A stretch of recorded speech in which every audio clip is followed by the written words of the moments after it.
Machiegni kendo kambi mar tudruok mar Safaricom komakore gi kaunti ma Siaya ochako chenro mar gero osiptal ma Ting'are sub-kaunti ma Ugunja. Safaricom ochiwo kony mar shillings milion 50 ma ibiro tiyogo mar gero osiptal ka gavana ma Siaya osingo ne jochiw thieth ibiro ndiki moromo. Isaac Okech ni kod ler mathoth. Kane wuoye nyasi mar yango gedo manyasani mar kama mine konyore manengo ne romo shillings milion 50 e kar thieth mar Ting'are sub-kaunti ma Ugunja, jatatije kambi mar Safaricom Peter Ndegwa owacho ni kopogore kod bedo kambi mar ohala, giketo maino e konyo ganda mar neno ni gibero ngima gi kotenore kod thieth kod somo. Bende olero ni kar thieth ma Ting'are dhi bedo kod otendni 40, kar rito mine ma konyore, kar nindo mar nyithindo, kisima pi ma igoyo kod teko mar chieng' kata sola. I believe based on the work we are doing, we will make this a level 4 hospital in the future.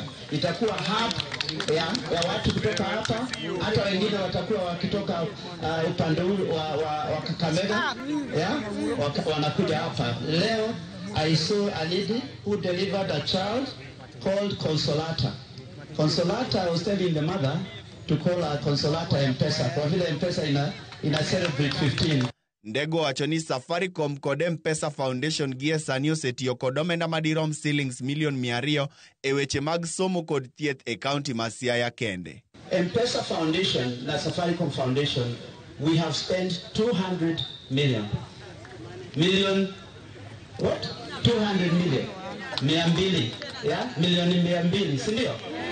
Hapa Siaya County. Yeah, tumetumia pesa hizo kwa shule kama, let me give you the Oboch Primary School, Kamedo Primary School, na pia kwa health center.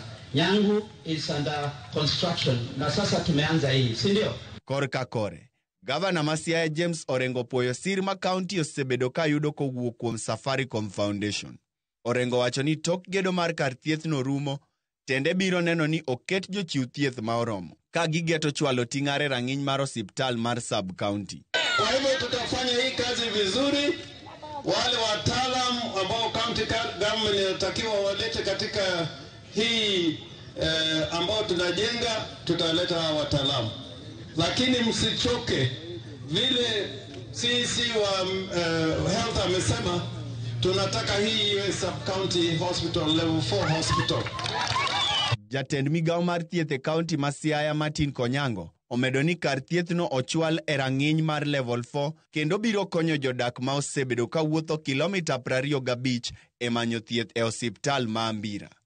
Isaac Okech, Ramogi TV.